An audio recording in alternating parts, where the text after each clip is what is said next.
I think we're ready to get started. Thank you for joining the session of the Africa Network for Walking and Cycling.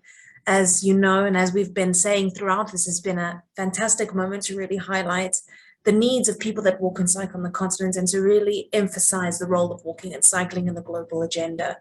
I'm really excited to hand over to Abhimanyu now, who will be leading the session, and we'll be here for any technical support or moments that I'm needed for.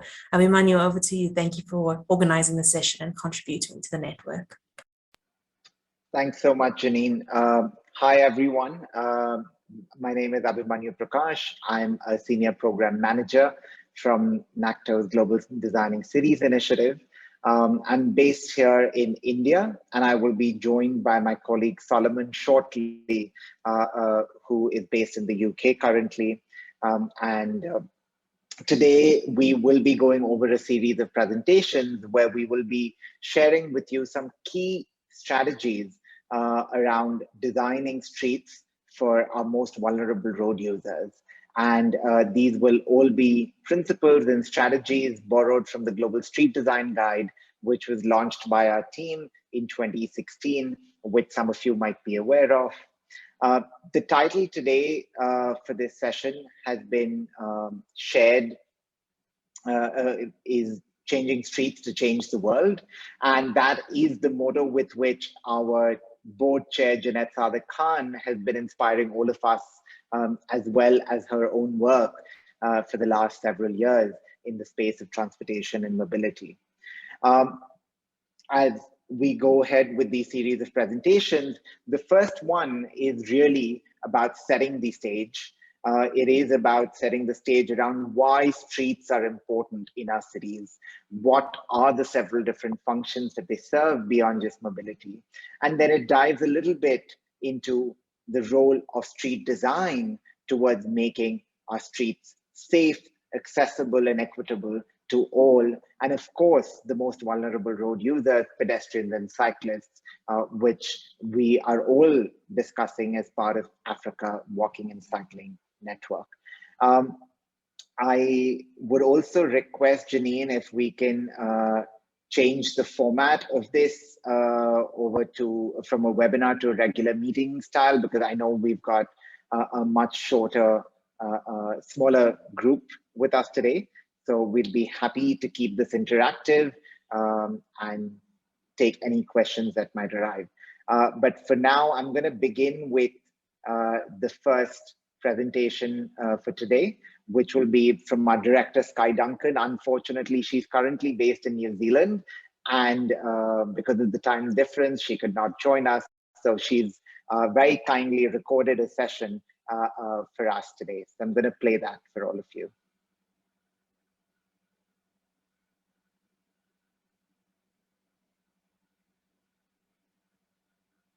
Talk to us today a lot about how we can see the potential for transformation of our streets in our cities and look at restoring the role of the street as the lifeblood of our communities so that we're able to promote safe spaces and prioritize sustainable mobility choices in our everyday design and policy decisions.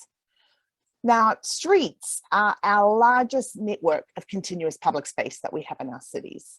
Therefore, they're one of our largest untapped assets that we have to address a number of the different challenges that we face. And they're the platform for many different activities that we see in our cities on a daily basis, from moving to playing, for spaces for kids to learn to ride a bicycle, or families to dine, for folks to celebrate and have fun, to perform perhaps, and dance on occasion. For many, they're the places that they make money.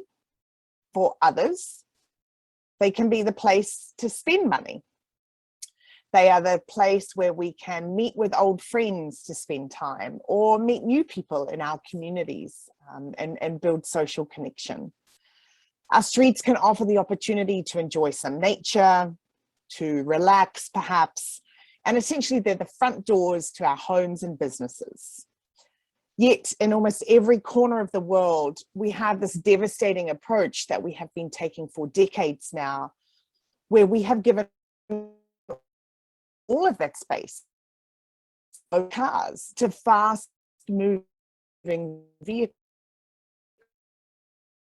at the expense of people, of human beings, the people at the heart of our cities, instead creating environments that are dangerous simply to cross the street, to get to work or to get to school, and where our daily needs become a challenge. And for those who are most vulnerable, we are putting them in an incredibly dangerous position where they're having to battle off with vehicles.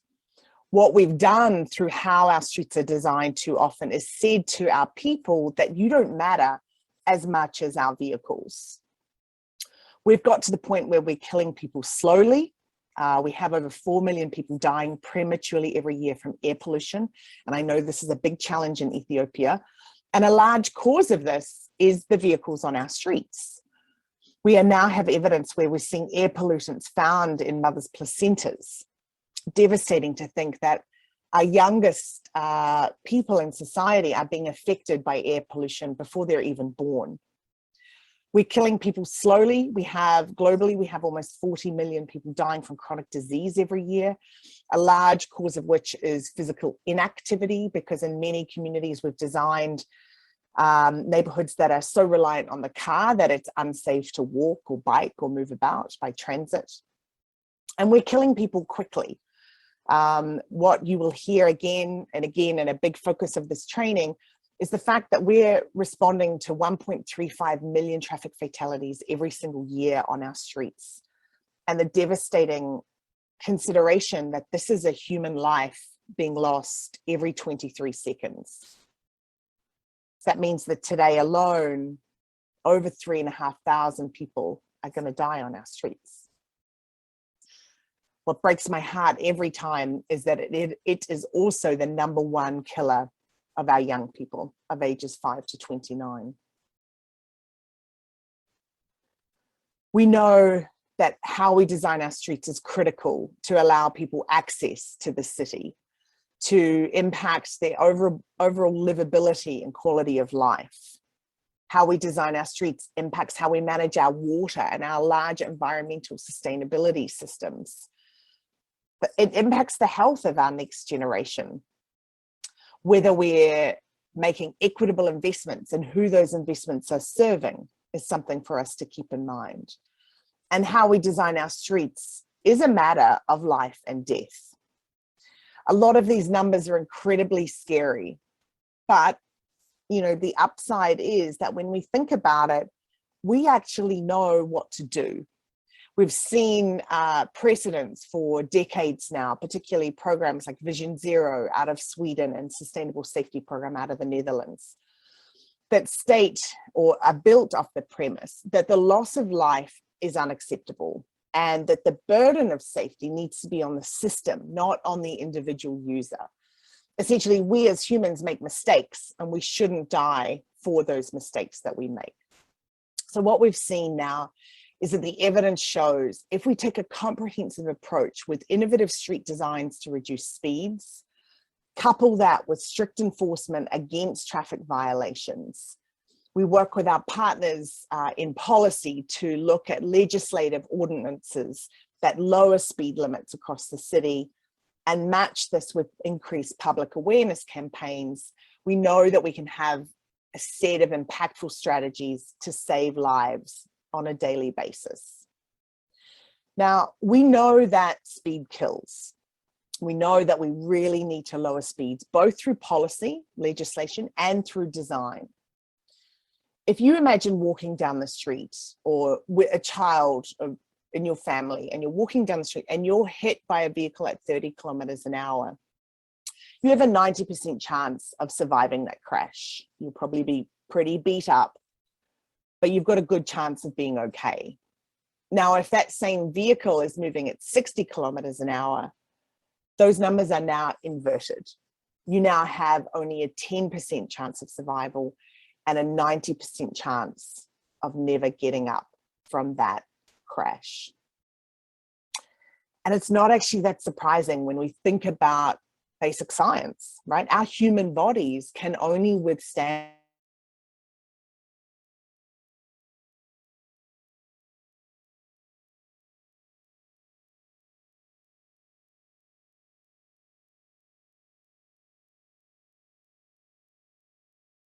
important that we think about the perspective of those who are walking and cycling and are more vulnerable on our streets. We know as a driver drives faster, their cone of vision narrows, they're able to see less things.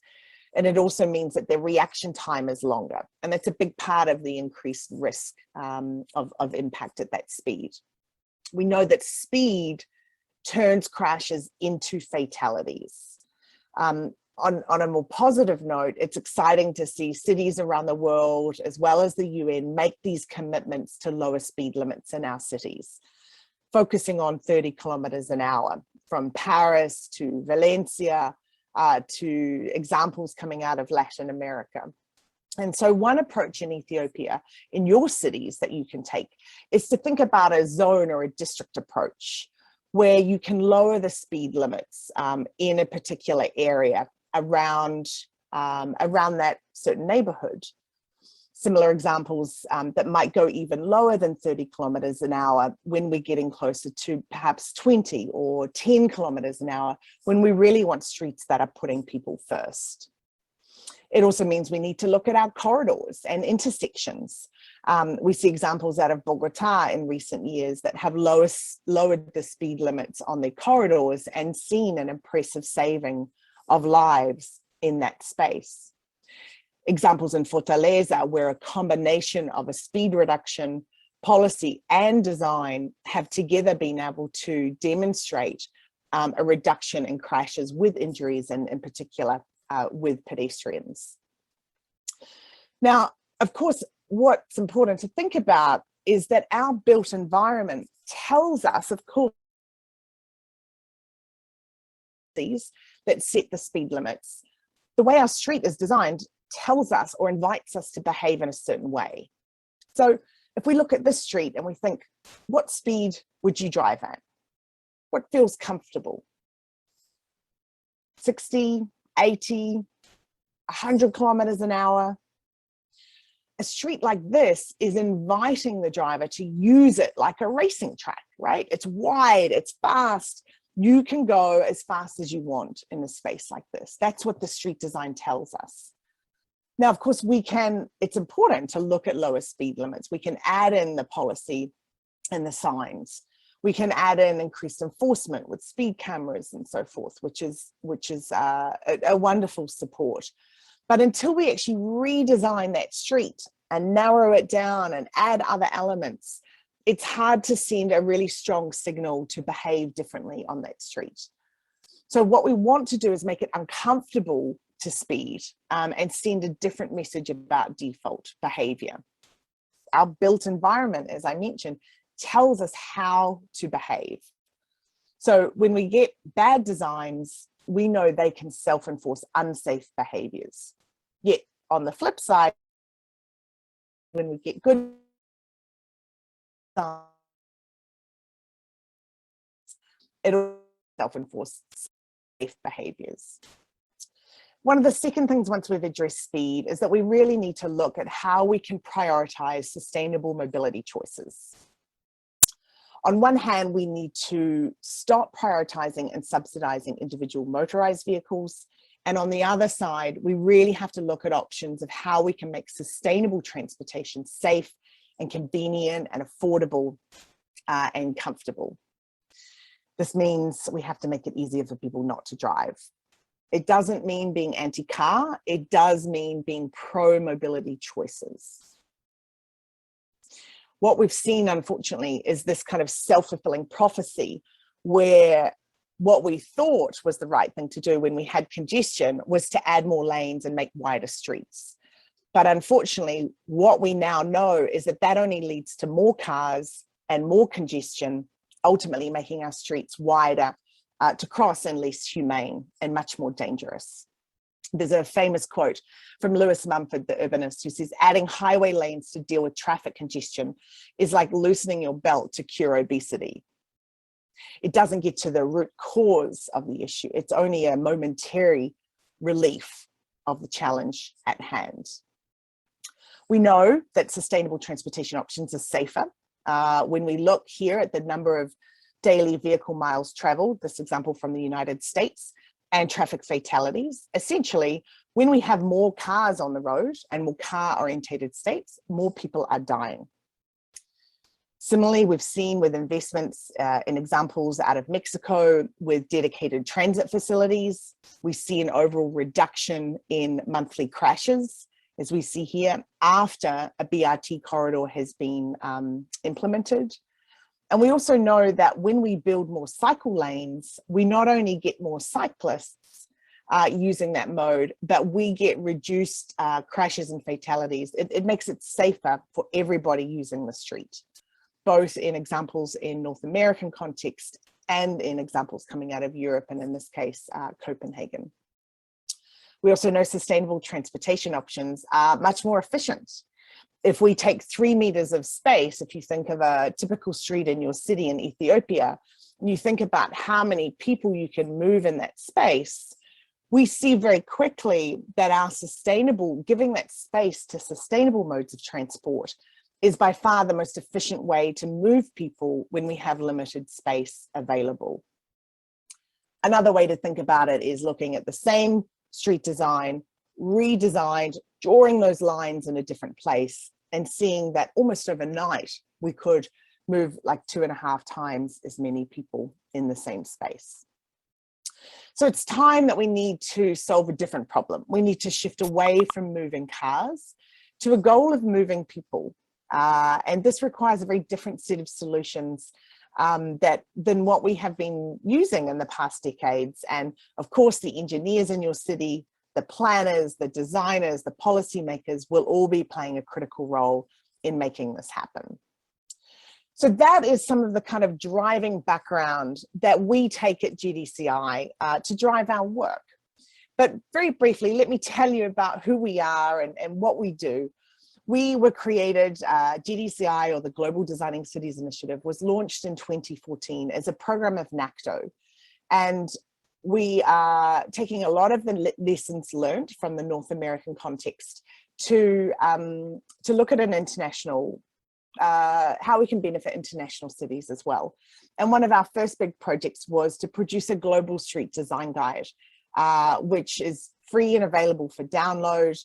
And we are thrilled that it has now been endorsed by over 100 cities and organizations and regions around the world, and that we recently got national endorsement from Ethiopia to take this as a blueprint of how you design your streets in Ethiopia in your urban environments, so that we can look at the big picture global agenda and translate that into local action, that we can inspire our leaders, have technical information to inform our practitioners, and to make that accessible enough to be able to point to and share and empower our communities to demand more of that space in their street. Our goal is to flip the outdated hierarchical pyramid where the car has been king for too long and we've forgotten about human beings, and to instead put people first, to prioritize our most vulnerable users, our kids and elderly and people with disabilities, and then focus on options to promote sustainable mobility, then support freight and city services. And my colleagues will go much more into this in detail in the training.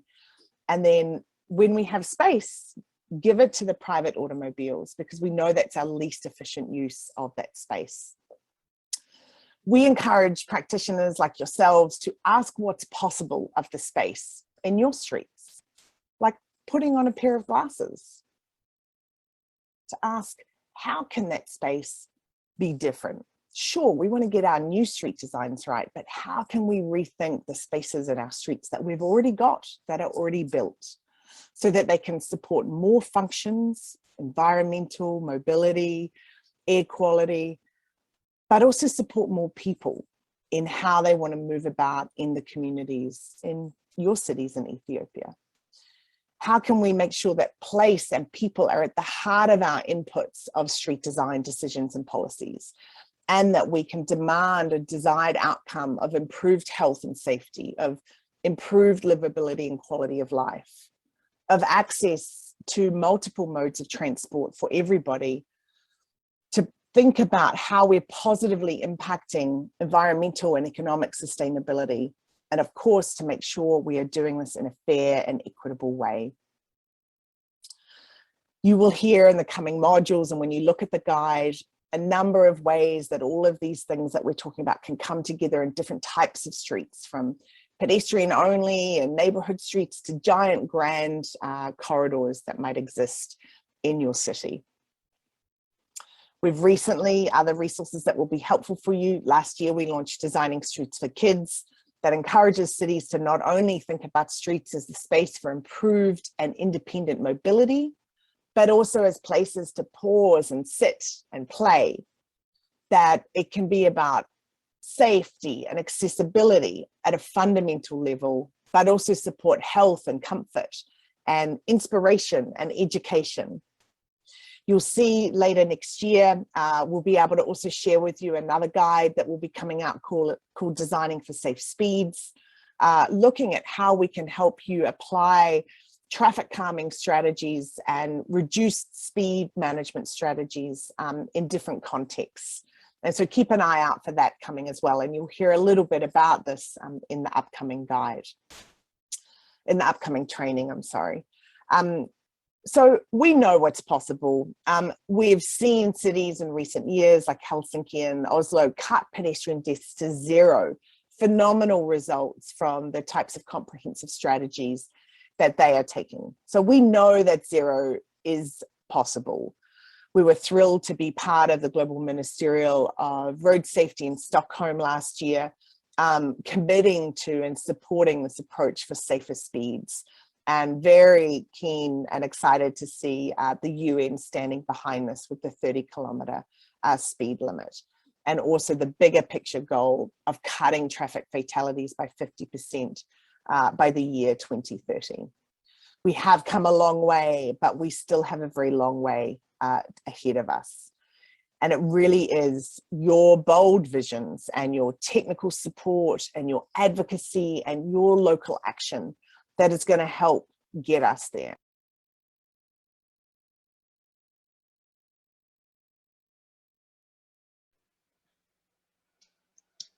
So I hope the presentation from Sky was inspirational to set the tone for the training today, talking about the need to change our streets and the resulting impacts that all of them can have in changing the world around us.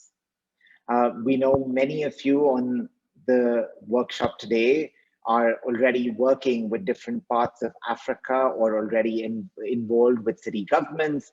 And please feel free to reach out to us at the end of the training or thereafter in case your organizations or cities and countries in Africa that you work with would like to endorse the Global Street Design Guide.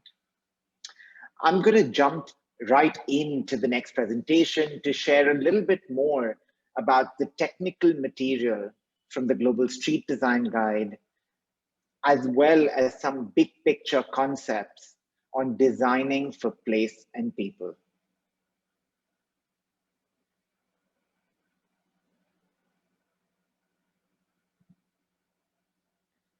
Sky ended her presentation talking about a new approach to street design and moving away from the age-old format of collector, arterial, and local streets, and using people and place as two parameters which should be considered as inputs to our street design process for much more improved outcomes from our streets.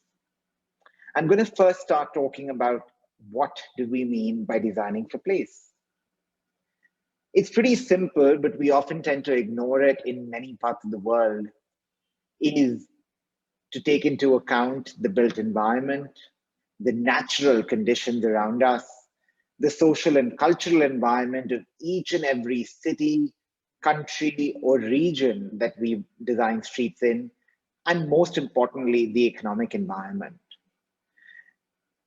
Many parts of the world have been inspiration for cities in Africa for street design typologies and strategies, but we have to adapt them to the local context.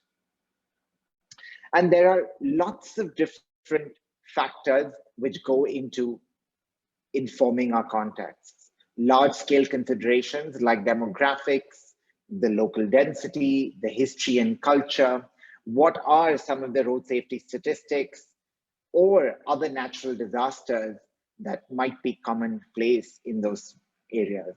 Even the built fabric of the streets, the block sizes, the access, all play a huge role in informing our street design. And so should some of the micro conditions at the street level. What is the right of way on our streets? How many building edges are active? How many entrances are there? Or are they just blank facades? What's the local climate? How is the curbside managed? Are there lots of vendors? Are there lots of exposed utilities and infrastructure on those streets that need to be designed for?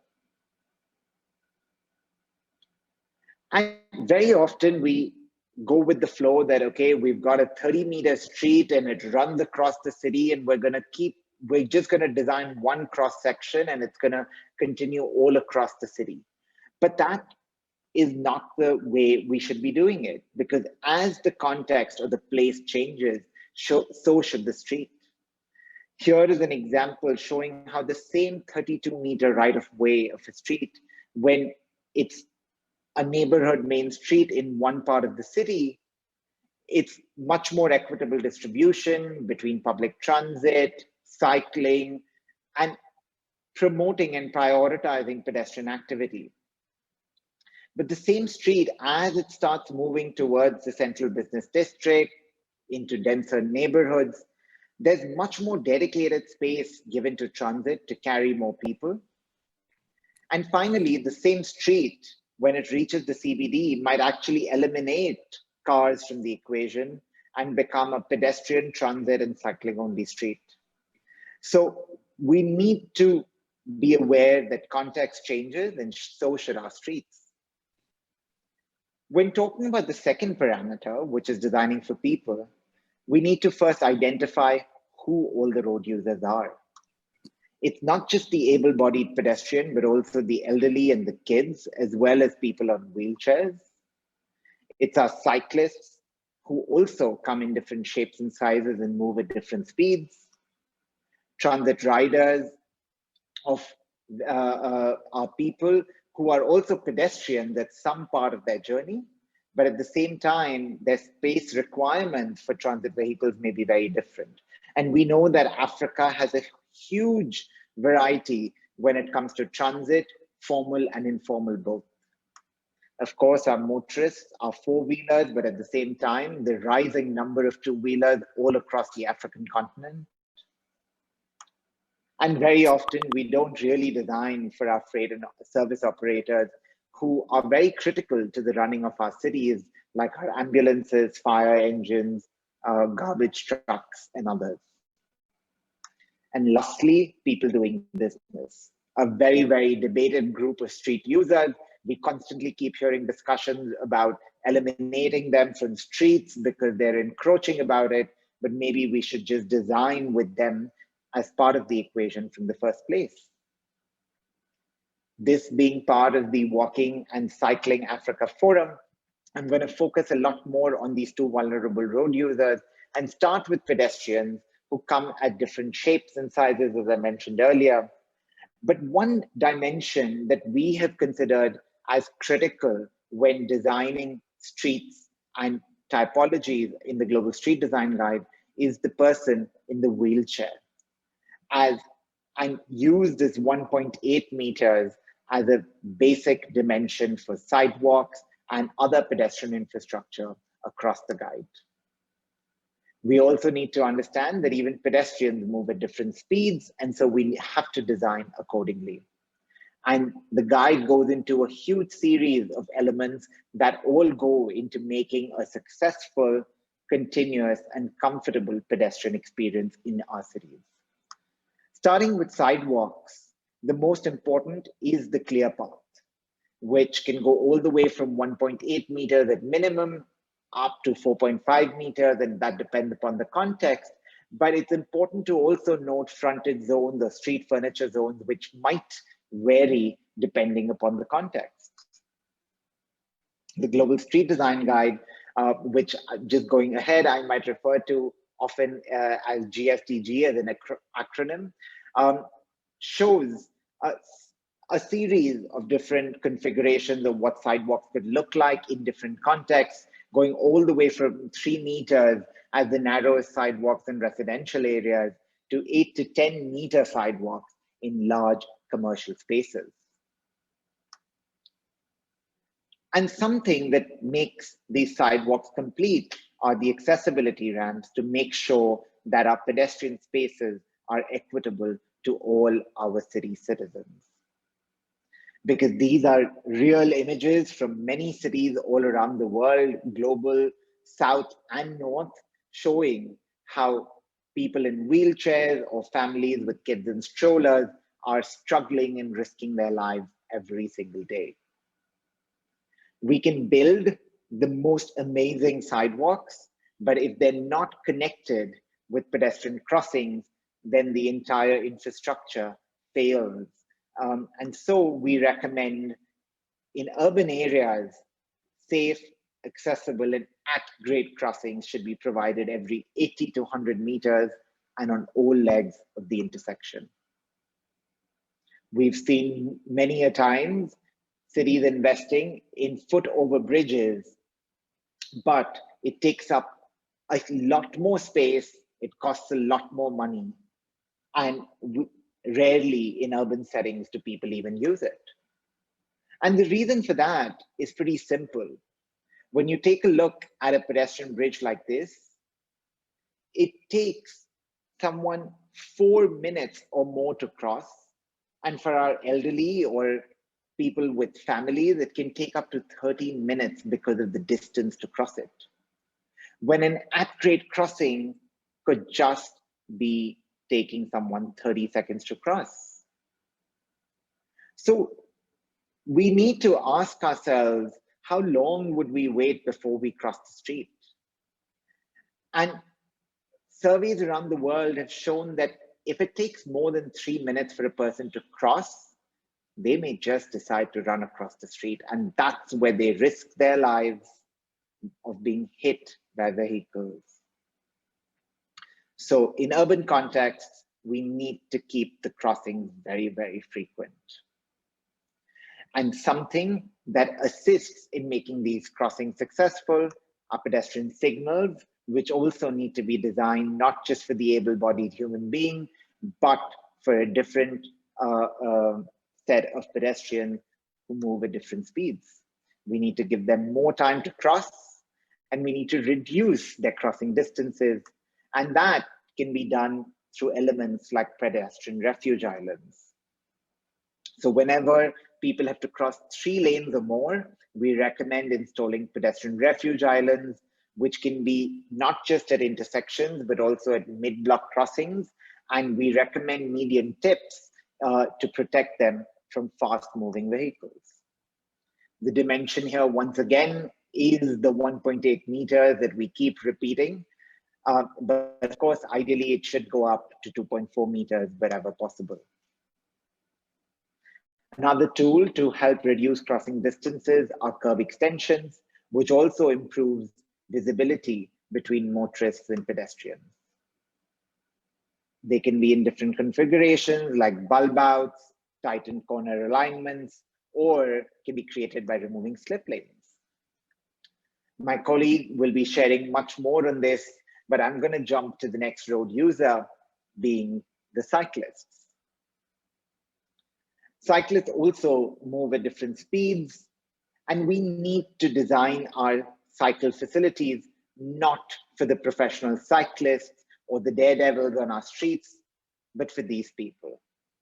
From 5 to 85-year-olds, for families, for people doing deliveries, to promote safe and sustainable mobility on our city streets. Looking at the configuration, once again, cycle lanes need to be a clear facility with a buffer zone wherever space permits, and some curbside facilities for parking, waiting, and others. The GSDG outlines a series of options which cities in Africa can pick and choose from depending upon the space available and the context. And what we recommend is that whenever the streets are designed with a speed limit of less than 30 kilometers an hour, the cycle facilities could be shared, but beyond 30 kilometers, it should always be a protected cycling facility. There are also some contextual solutions which can be discussed on a case-to-case basis. Here are a few examples from Bogota and other parts of the world showing some typical facilities and the different types of protections that they may have. This example from Vancouver, Canada shows a bidirectional facility with a green infrastructure barrier. And this example from New York shows a parking protected cycle track, which is a great way to accommodate parking and cycling on our city streets. But we need to be careful about dooring, and so it's recommended to have a buffer between the parking lane and the cycle lanes. This parking lane also helps to provide the space for adding a refuge island and reducing the crossing distances for our pedestrians on the streets. Raised cycle tracks, slightly more expensive measures, but can definitely be taken up wherever space permits. And of course, we can learn from the streets of Amsterdam and many other cities around designing cycle streets, which prioritize the cyclist over motorists and all other road users. Contraflow cycle lanes are another way of designing cycle facilities in dense urban areas with narrow streets and multiple parallel streets to allow for couples. Before we jump into designing for transit users, I want to remind that every transit user begins and ends their journey in most cases by walking or by cycling. And so at the end of the day, every transit user is first a pedestrian or a cyclist. And so we need to design for them first and then start designing for our transit users. These are just a few of the shapes and sizes in which transit may be available, shown in the GSTG, but each city needs to have considerations for their own transit and shared collective transit facilities. Dedicating right-of-way for our transit is a great way of incentivizing, prioritizing, and promoting shared mobility, and a buffer zone helps with the enforcement of these. Now, there's often a discussion how and why should we dedicate facilities for transit? And the answer is simple. It's just about the carrying capacity. When we look at a street, and if our buses are stuck in congestion, they're only carrying anywhere between 1,000 to 3,000 people an hour. But the minute we give it a dedicated facility, that number multiplies and can carry up to 8,000 people per hour along a single corridor. It's also clearly evident that our buses carry many more people. So shouldn't we be dedicating space for them rather than dedicating for our cars, which generally carry 1 or 2 people at an average? Transit facilities can also be in different formats, from simple side running facilities with boarding on the sidewalk or bulb outs, to complete transit ways with separate bus bays for boarding and alighting, or center running transit ways where the boarding happens in the center. Certain cities like Bogota have invested in transit malls where entire streets have just been closed to cars and only dedicated transit and pedestrian movement in the heart of their cities. But something which we've seen in many parts is that when we're designing infrastructure like BRT or others, we put on these blinders and we just design the transit infrastructure, creating almost a tunnel which divides a street in 2 halves. So we need to address that and make sure that our transit infrastructure is permeable. It does not divide neighborhoods, but helps reconnect them. We have been designing our streets for motorists for decades at this point. So we have to consider how we rethink our streets when designing for motorists, our four-wheelers and our two-wheelers. Some of the simple strategies that I'm mentioning here, and the next presentation, my colleague Solomon will go much deeper into all of these, are narrowing vehicle lanes, reallocating space, deflecting the movement, or creating a sense of enclosure for our motorists. Typical street environments like this, we've seen them all around the world, also in Africa with 3.5, 4-meter travel lanes. But if we start narrowing them down to 3 meters and only keeping the curbside lane to 3.5, we not only make our streets safer, but we also encourage slower speeds, and in some cases, end up carrying more vehicles. An example from one of our projects at GDCI in Bogota, where deflection has helped create a much safer environment. This one's an example of deflection in Milan, or just street redesigns, which have helped bring down the speed on these central city urban streets. I'm not going to go into the details of designing for freight and service providers, but we need to stop the practice of designing for our largest vehicles always. Not all routes should accommodate freight vehicles. And even while designing our turns, we can always accommodate them through multiple parallel lanes by designing recess stops and without increasing the turning radii. And the last street user is, of course, the people doing business, who often get ignored, but we know that they are very critical and are almost like the lifeblood to our communities. They make our streets vibrant, they add to our economy, and they also make our streets much more safer and usable. So instead of evicting them from our streets, we can start by including them right from the design process and giving them space, whether it's in our parking lanes, on our sidewalks, or extensions that we may create. Even people doing business can be further supported through other infrastructure such as power, wastewater, seating, storage, and dedicated hours of operation. The Global Street Design Guide goes into some siting guidance. And here's just one example that I'm going to end my presentation with, showing a street corner that was redesigned as a project in Addis Ababa, dedicating space for these fruit sellers. So I'm going to end my presentation once again with the same motto, that we need to design streets that put people first. Thank you so much.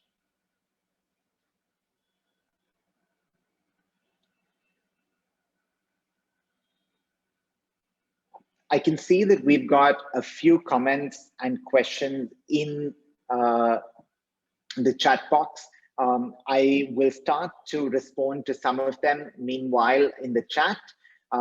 Otherwise, we will have time at the end of the session to go over some of them in person. But before that, I would like to pass on the floor to my colleague Solomon, who will be talking about designing for safe speeds. Thank you, Abby. Yeah, let me just share my screen.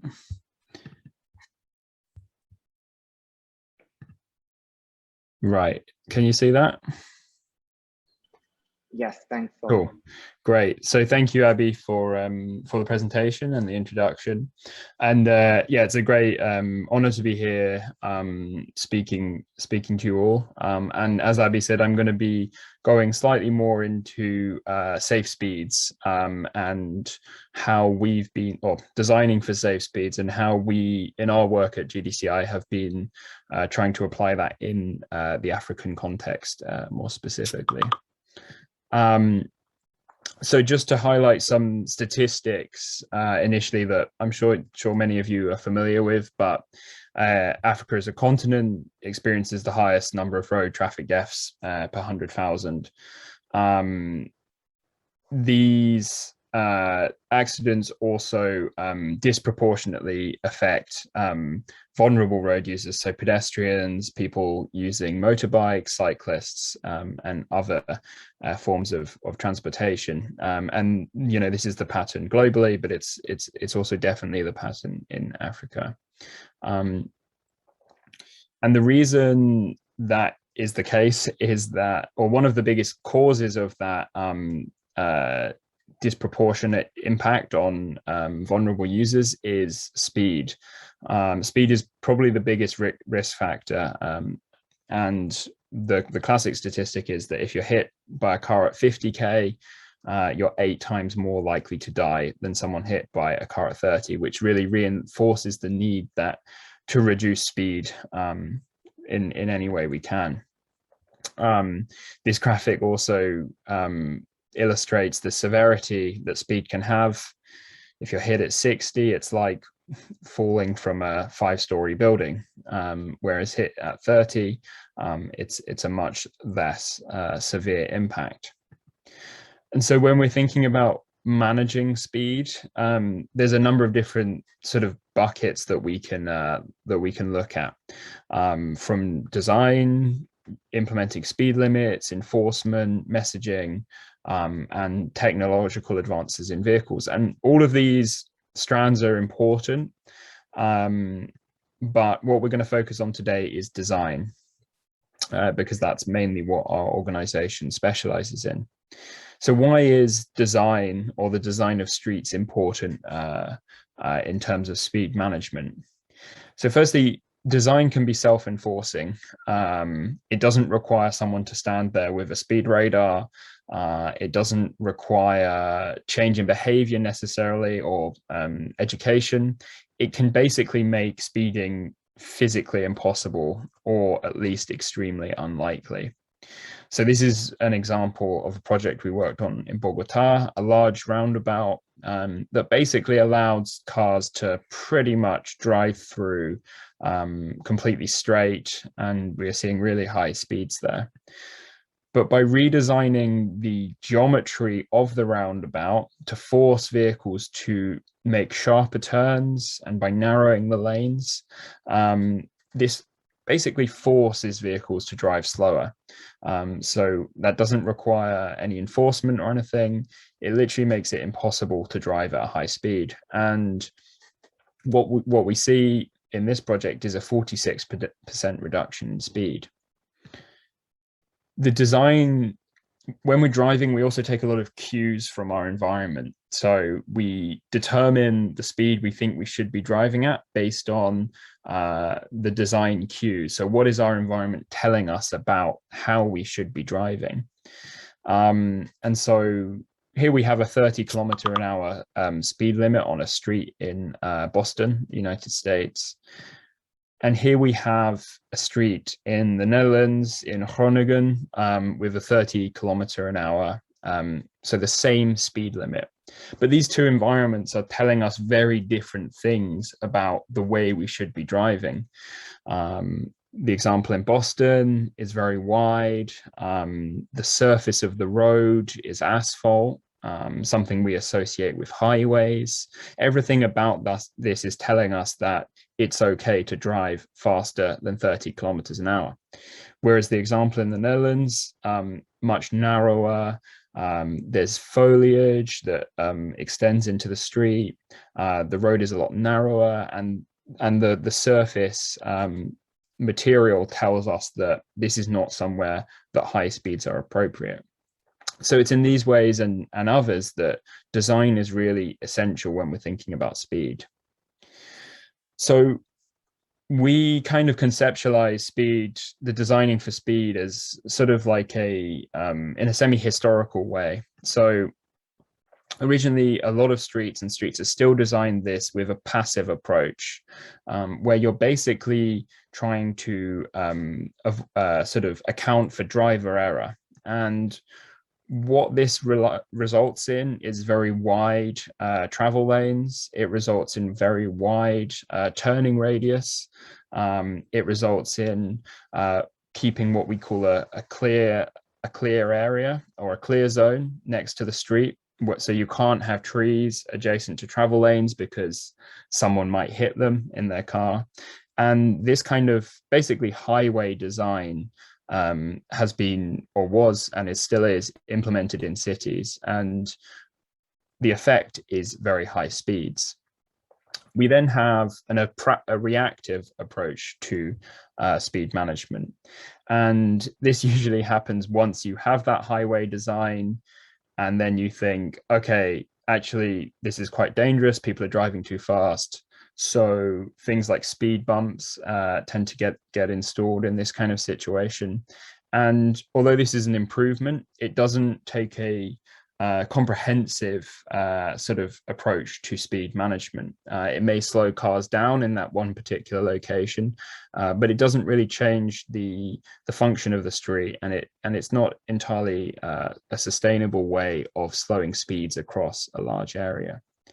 So then what we advocate for is a proactive approach. So rather than waiting for there to be a problem and then installing a speed hump or whatever, we advocate a comprehensive approach, a proactive approach to speed management through design. And so an example of this might be this intersection in Addis, where formerly a very wide, dangerous intersection to cross. By extending pedestrian space, we're not only reducing the width of travel lanes and slowing vehicles, we're also making it easier for pedestrians to cross and slowing speeds at the same time. So it's kind of a more comprehensive approach that thinks about all road users in terms of speed management. So a lot of this material is taken from a manual that we'll be releasing probably within the next couple of months or next year, called Designing for Safe Speeds. And this complements the Global Street Design Guide, which Abhimanyu was describing. And so this provides sort of fairly comprehensive guidance, design guidance on how to design for safe speeds. So I mentioned some of them, but what are some of the key street design factors that contribute to speeding?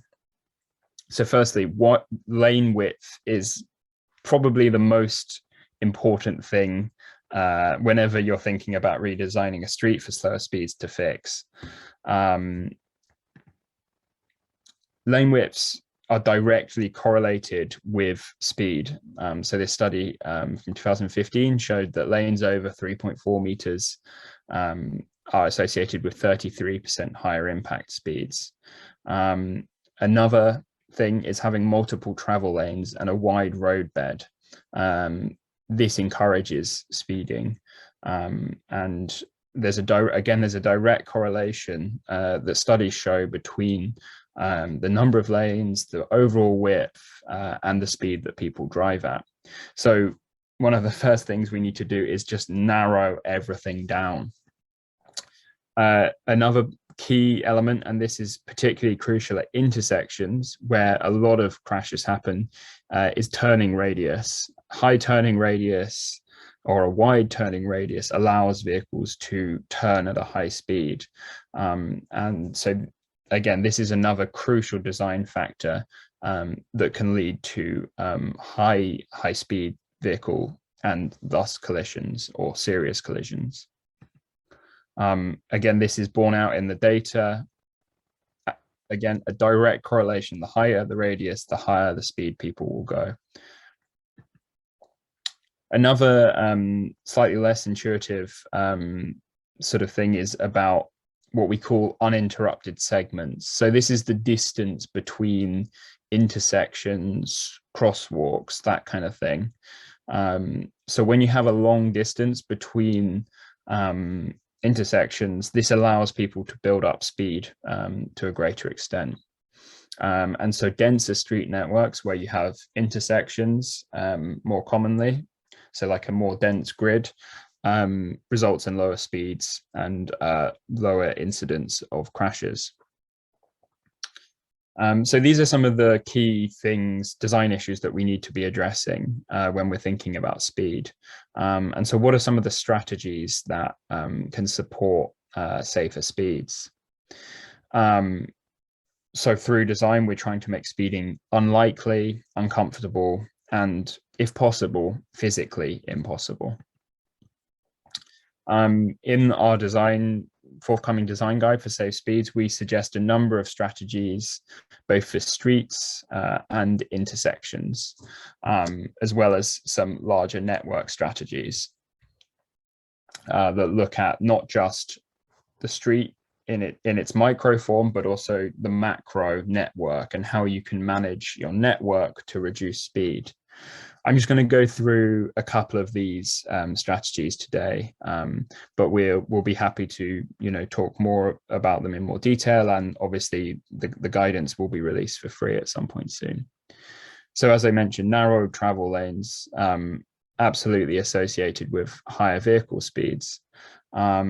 And one of the biggest sort of objections to narrow travel lanes is that it's actually slightly counterintuitive. You would think that if you are narrowing a travel lane, you're sort of crowding vehicles in more and you're creating a higher chance of collision. But what we actually find is that travel lanes that are narrower, and we recommend 3 to maximum 3.3 meters, or in certain cases 3.5 meters, actually are safer because people drive slower, and also they carry as much traffic, if not more traffic, than wider travel lanes. So travel lanes is absolutely an easy thing to fix. And again, this is borne out in the real world data. So this is a case study from London where you had basically one very wide travel lane. And then by narrowing that travel lane, by implementing bike lanes on both sides and parking, there was a 21% reduction in speed. And that's not with any speed bumps. That's not with any kind of, real physical measure to slow down vehicles, but literally just narrowing the travel lane has that effect on speed. This is another example from Mexico City, where a road is approaching an intersection. And again, you have very wide lanes, very shallow turning radius, poor visibility for pedestrians crossing. And by redesigning it and extending the sidewalk, the travel lane is narrowed to slow the vehicles. Much better visibility is created. And this, in this case, was actually combined with what we call a raised table. Where the intersection is raised to sidewalk level. And this not only slows vehicles, but it also makes it more accessible for people using wheelchairs. And the turn radius is tightened. That can be complemented with signage and markings, but really the optimum design is one that doesn't necessarily require much signage, much speed indication, one that tells the road user how to behave just through the geometry. Thinking about intersections, we want tight turning radius, and we want curb extensions to reduce crossing distances and refuge islands. So we have a number of ways we call this. Bulb outs is what we call a sidewalk extension that replaces the parking lane at an intersection. Corner alignments, where you're just extending the sidewalk to reduce the turning radius. And then slip lane removal, which is one of the best things one can do for speed. Just by closing off slip lanes, you're massively reducing risk to pedestrians and reducing the speed of turning vehicles. So curb extensions are great because they reduce the crossing distance, they reduce the amount of exposure that pedestrians have to traffic moving through the intersection. They also visually narrow the intersection for drivers and can be used as public space and visibility between different users. This is to go back to an example I showed before in Addis of a project we worked on at a very busy intersection at the GAR.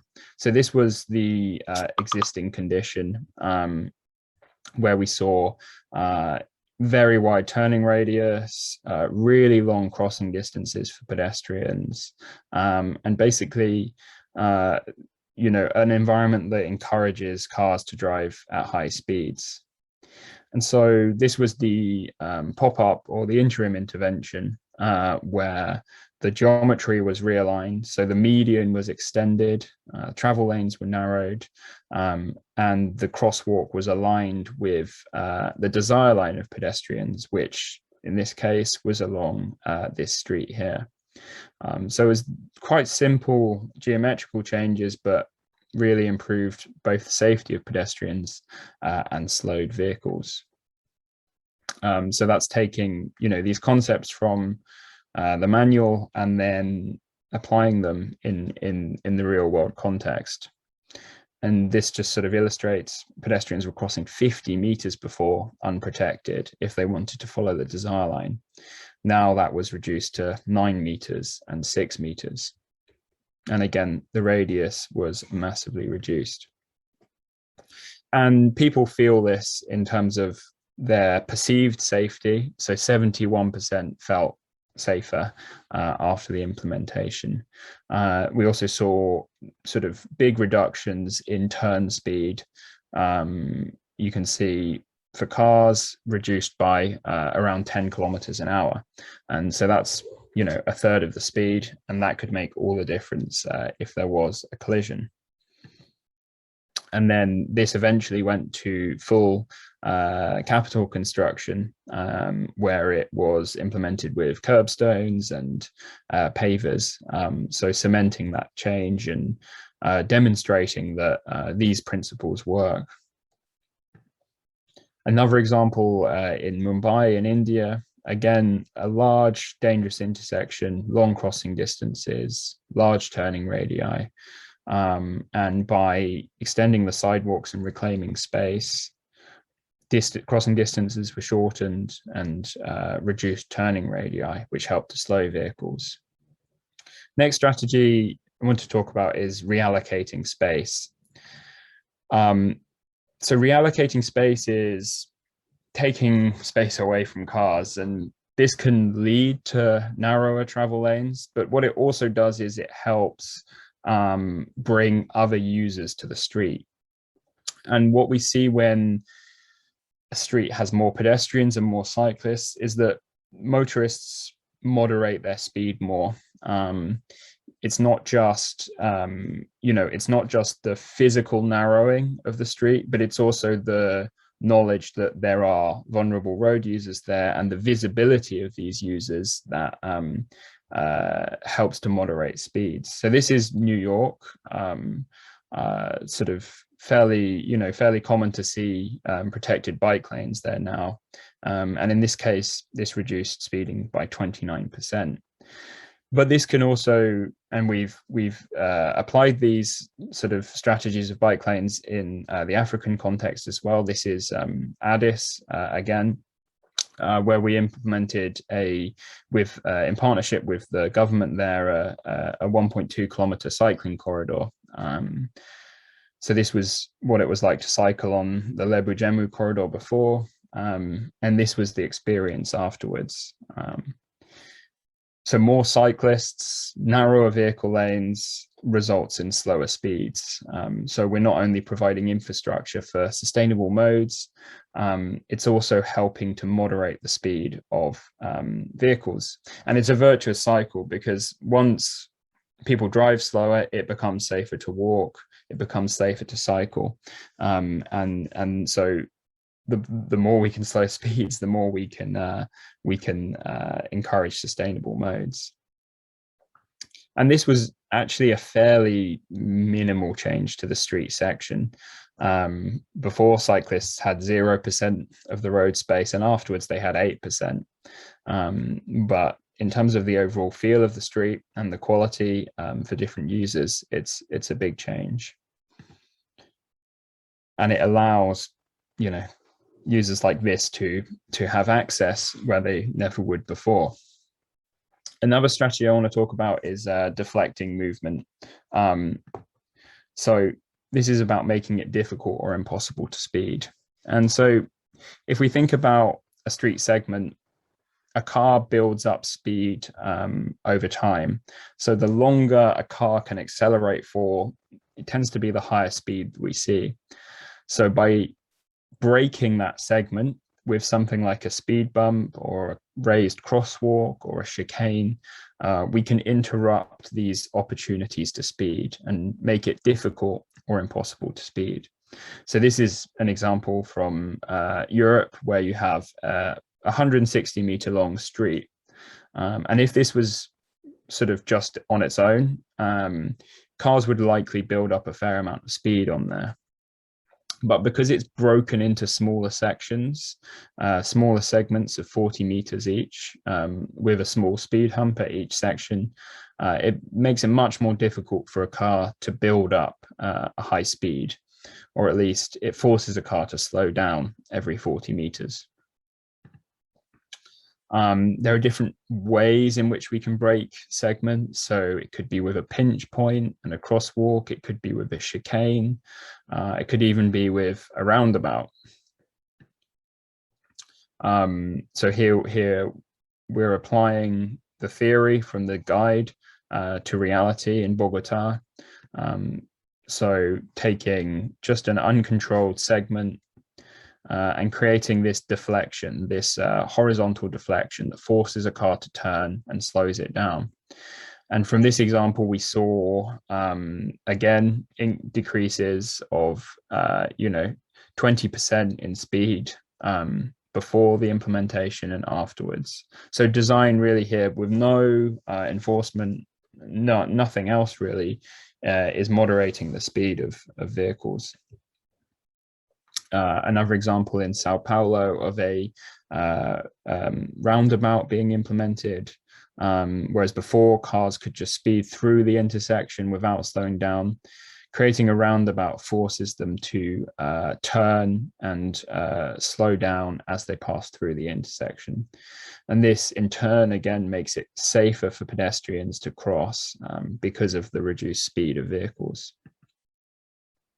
We can also use vertical, what we call vertical deflections. So raises in the roadbed, things like speed tables, speed humps, speed cushions.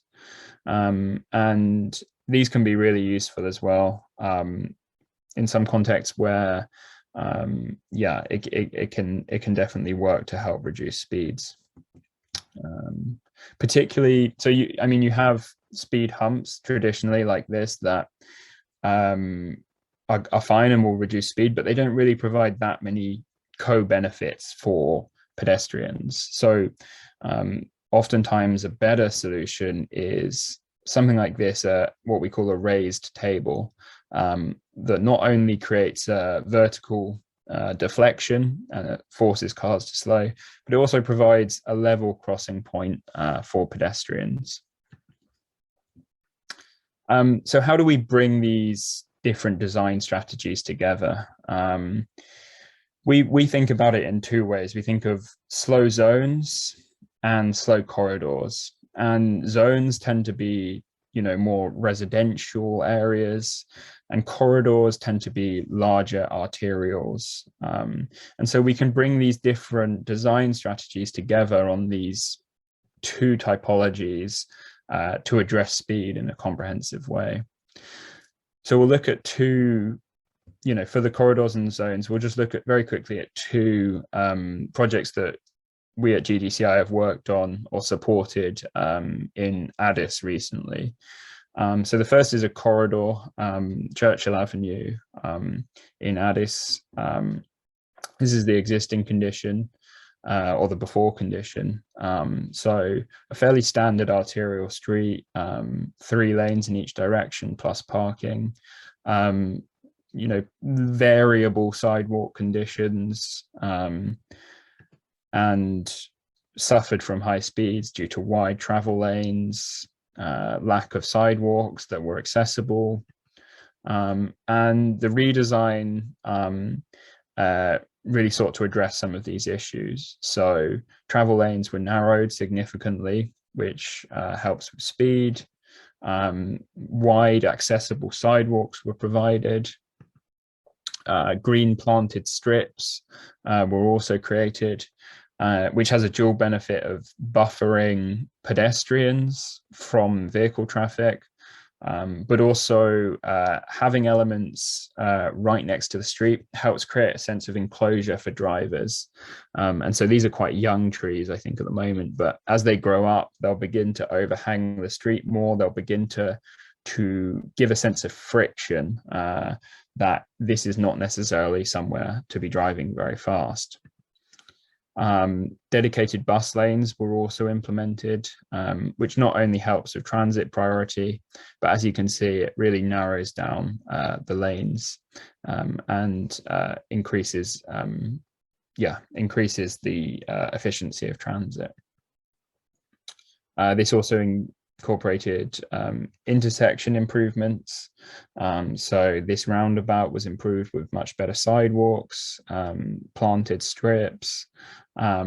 It's not perfect. There are things that could be improved here, but undoubtedly an improvement on the original condition. The next thing, and this is more speculative because we've just begun to work with Addis on implementing one of their first slow zones in the city. So what is a slow zone? A slow zone is an area in which you have a set speed limit, a reduced speed limit, and you try to design to enforce that speed limit. And so they could be located in really any location, from schools, around central business districts, but we're working in a residential neighborhood in Addis.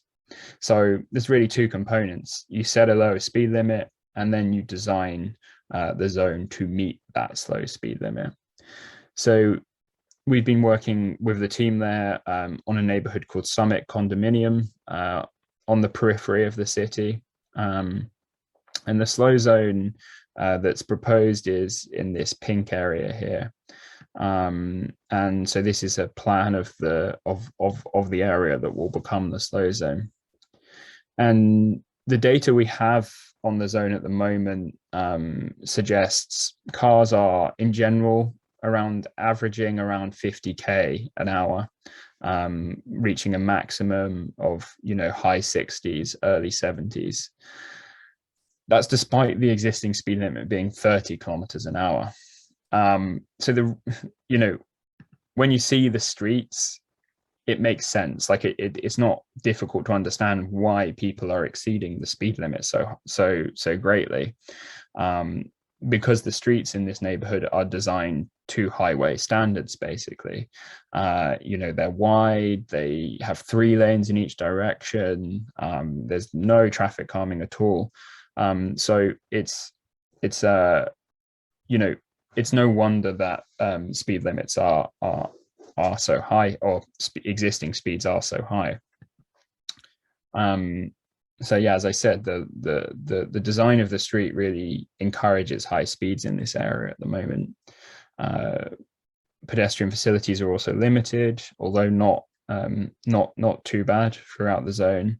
But people choose to walk in the roadbed often because of limited sidewalk facilities.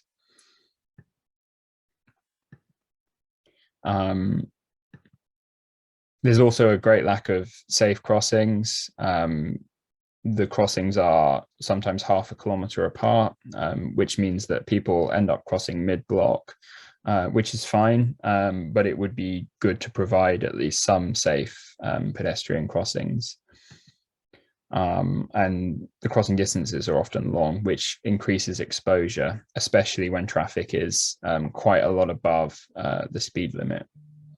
So in terms of the designs we've been working on with the team there, firstly, we're looking to break these long avenues down into a series of manageable sections. So at the moment, there's basically only crosswalks at the main intersections, but part of the design proposal seeks to try and align new crosswalks and new speed humps around every 60 meters, which is a a reasonable distance for someone to walk, but also to ensure that speeds remain slow. We're also thinking about trying to redesign the section of the street. So at the moment you have 3 wide travel lanes in each direction. And then thinking about how we can narrow that down by extending the sidewalk and creating a much more accessible pedestrian way, with the benefit being that travel lanes are narrowed and the capacity is reduced slightly. So this is sort of a standard section in the neighborhood. And the redesign would potentially look something like this, where you have much narrower travel lanes, you have a much wider pedestrian area, so the sidewalks would be expanded significantly, and then you know, for loading and parking, some parking bays would be provided in designated locations.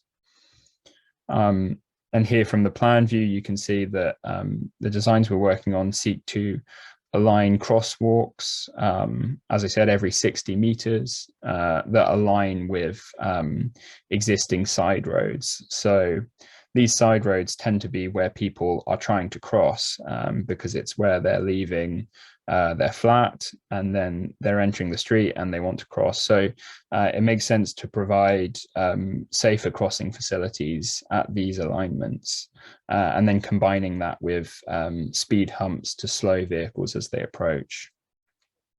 Intersections in this zone we're also proposing to improve. So at the moment they're fully unsignalized and sort of not very safe at all for any road users.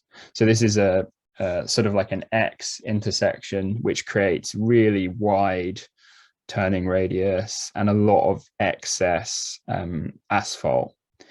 So some of the designs we're working on look to simplify this into basically two intersections, which creates much simpler operations for drivers. It also reduces the turning radius and creates safer conditions for pedestrians.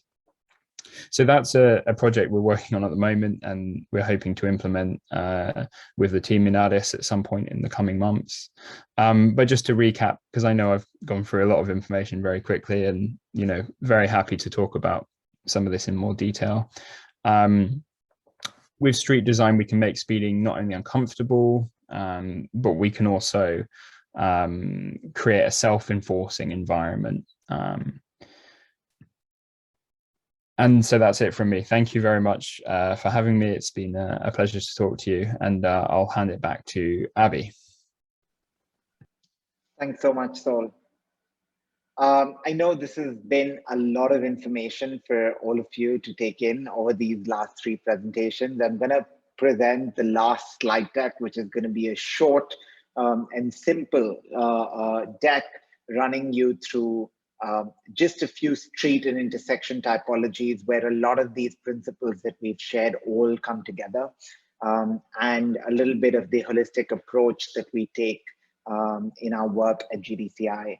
And after that, hopefully we'll still have some time for some questions in case any of you have some.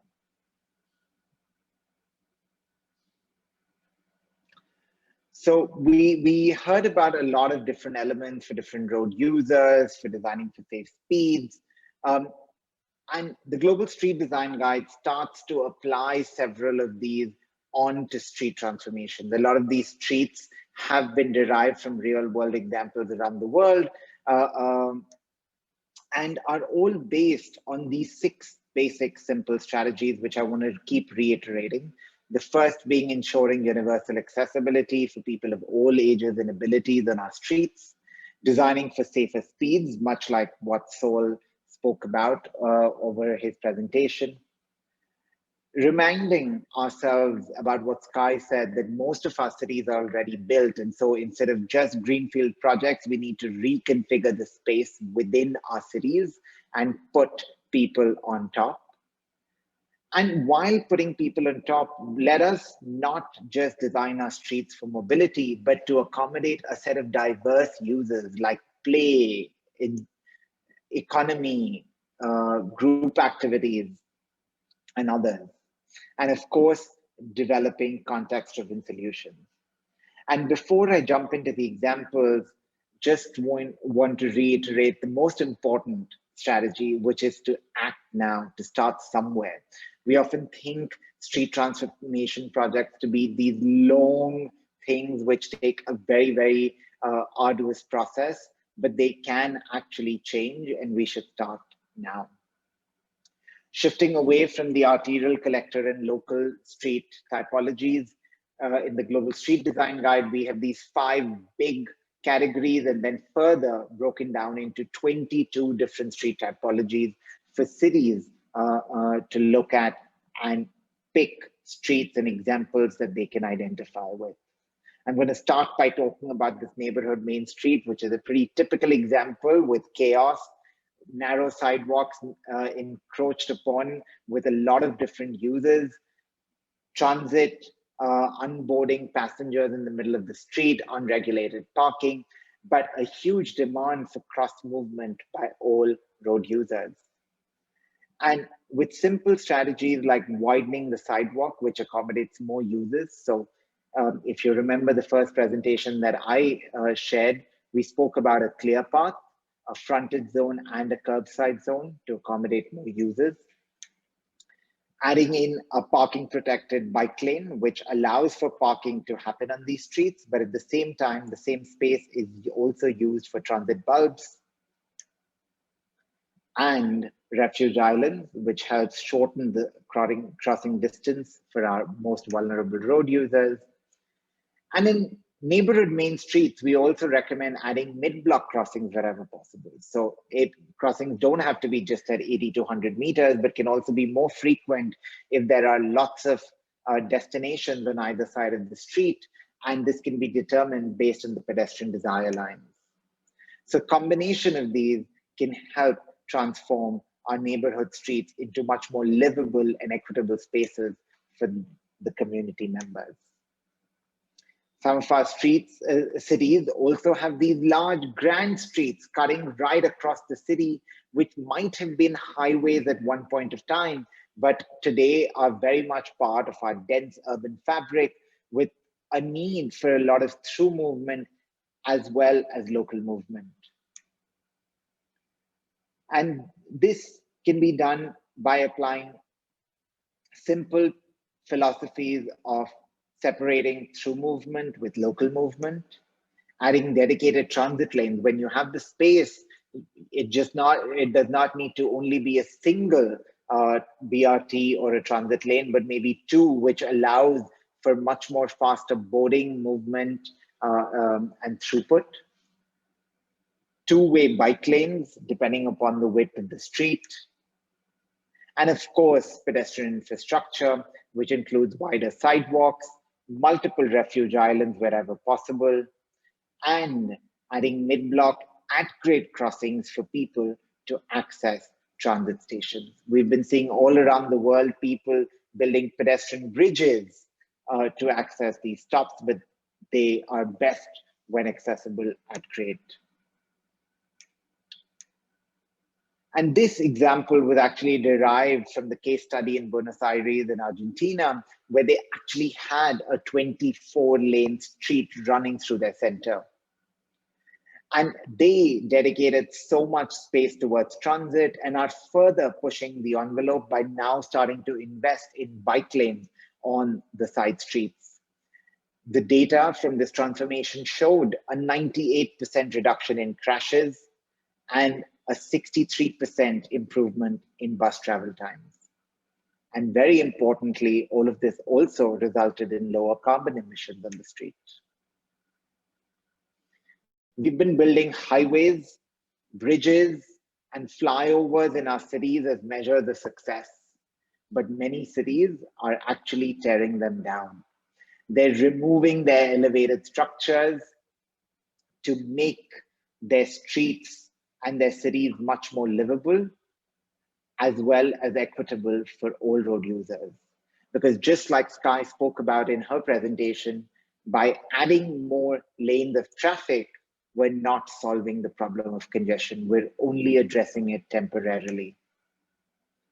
Seoul, Korea, the Cheongcheon project showed us the way where they not only took away 4 lanes of elevated expressway, but they actually removed even the underground travel lanes, reduced it to only 2 on either side, and dug up an old stream. It saw a huge increase in pedestrian activity, huge increase in all the businesses around, and a reduction in air pollution and vehicle volumes. So I'm not going to go into all the 22 street typologies, but I encourage each one of you to go and look at your street map and grids in your cities, use the people and place-based approach, and identify what are the different typologies and see which ones in the Global Street Design Guide might be most applicable. We often tend to design the street corridors, but we stop at the intersection, and the GSDG pushes us to not stop there, but actually look at the intersections with a lot of detail, because it's the intersections which are a huge point of conflict between all the road users. And we need to start addressing this by designing compact intersections, which reduce the space for exposure, error, and increase visibility. Our cities are very organic, and we need to simplify the geometry. But we also must realize that we can't look at intersections in isolation, and we need to be analyzing the entire road network. We need to be integrating this with time, which is the signal cycles. We need to be prioritizing our vulnerable road users, and wherever, while designing intersections, we find some underutilized excess space, we should use that for our pedestrians.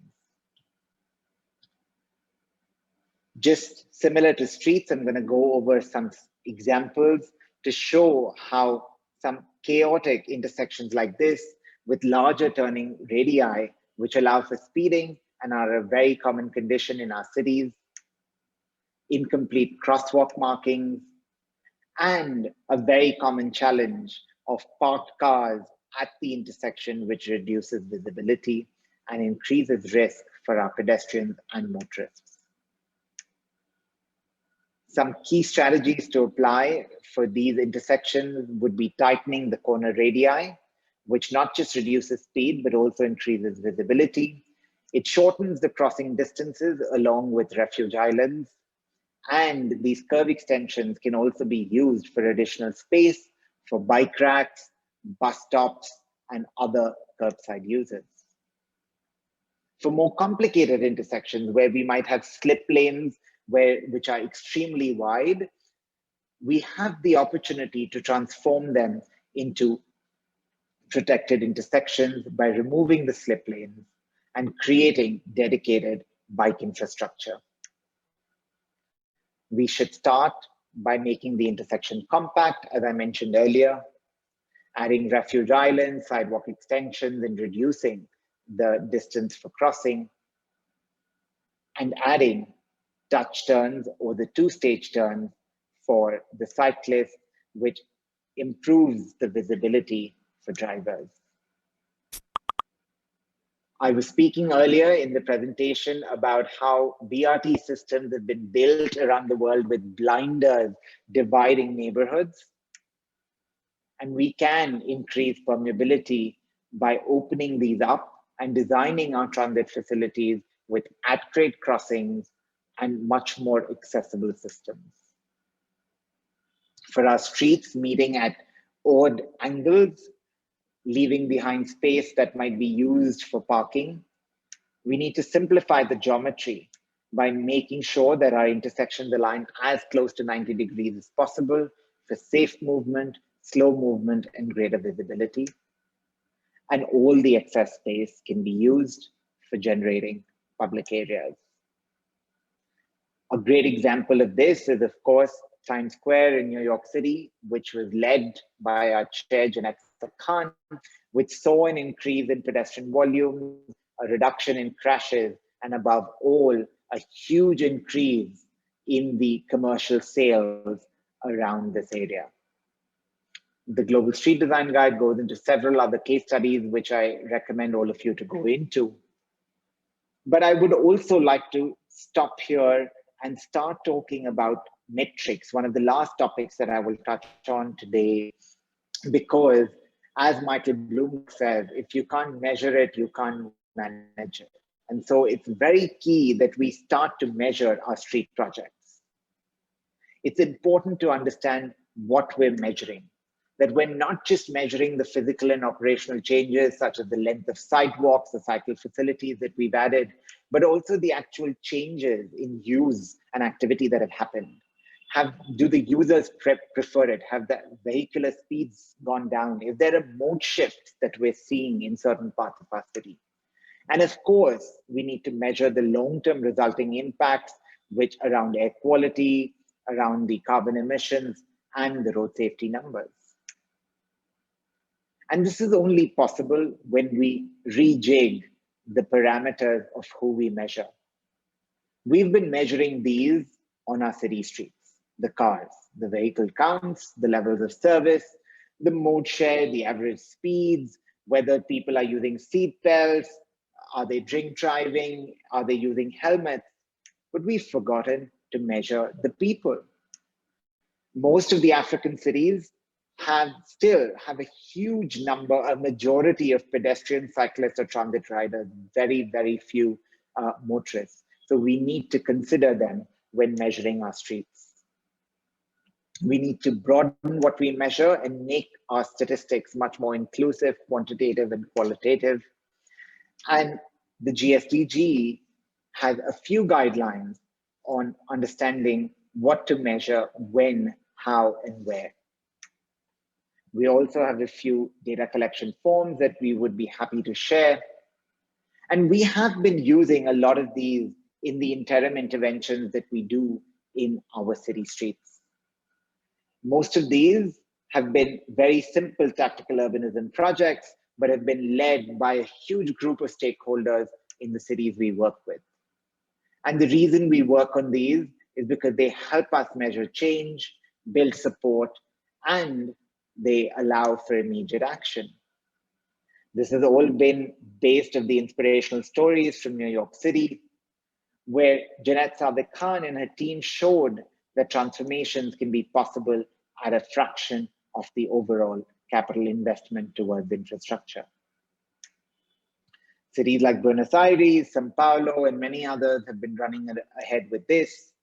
And we at GDCI combine these interventions and transformations with a lot of capacity building and community engagement in cities, as well as exercises that inform policy and design guidance. With cities like Addis Ababa, we've worked on their NMT policies, their NMT plans, road safety strategies. I see that Gashaw from ITDP was also on the call earlier, and he was one of the many stakeholders whom we've worked with on these documents. We conduct live trainings and workshops with all the different stakeholders, conduct community engagements around these interim interventions, and then, of course, the physical projects which help build the support.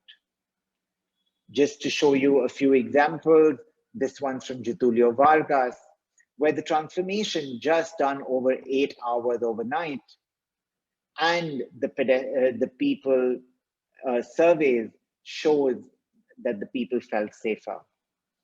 They were much more comfortable, and there was data that showed that despite a reduction in the average speed, there was actually a slight increase in the throughput.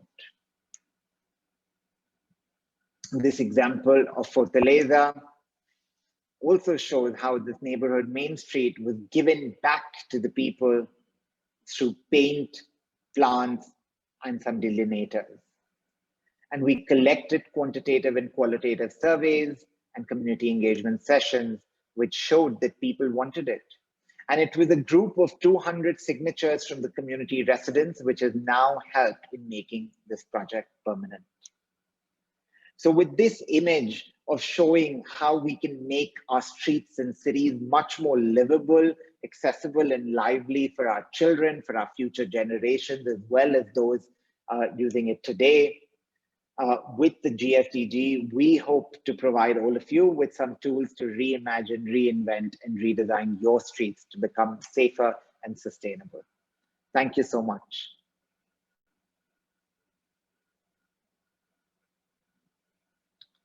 So with that, we end the 4 presentations for today. We know that there are a few questions also in the chat, but otherwise, please feel free to unmute yourselves or write down your questions in the chat. And Solomon and I would be available for a few more minutes to answer some of them.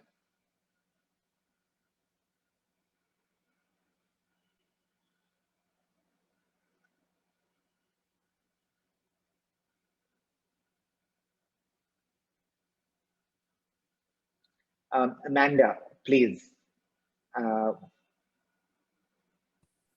Yes, hi, Abby, thank you. I'd raised a concern that was possibly unjustified. It's a bit difficult to see from the guide, which I don't know. And it is certainly, all of them are packed with some really helpful and useful information. So thank you for them.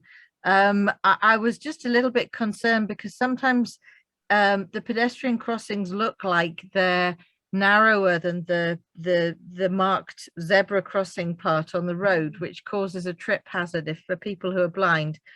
But I think your artist, you seem to have got a variety of different artists, and it's in the artistic diagrams, and some of them have that trip hazard and some of them don't. So I wanted just to make it clear that I wasn't criticizing it.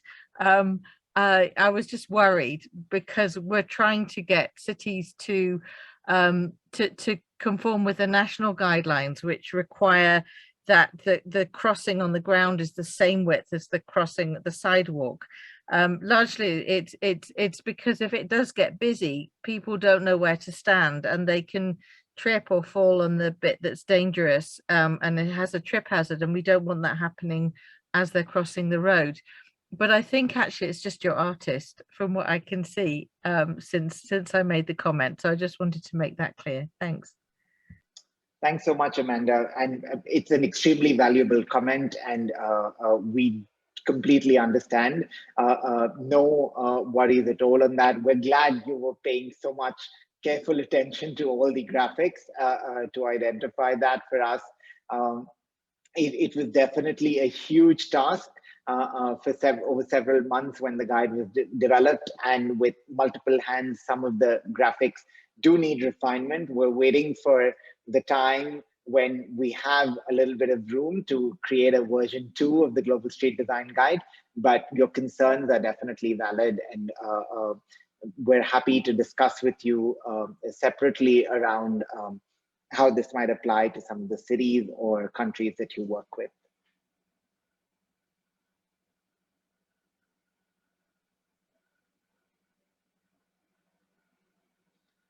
I know we've got another 10 or 15 minutes, so we're happy to take any questions that might be there, any concerns, or anything that you guys might want to discuss with us.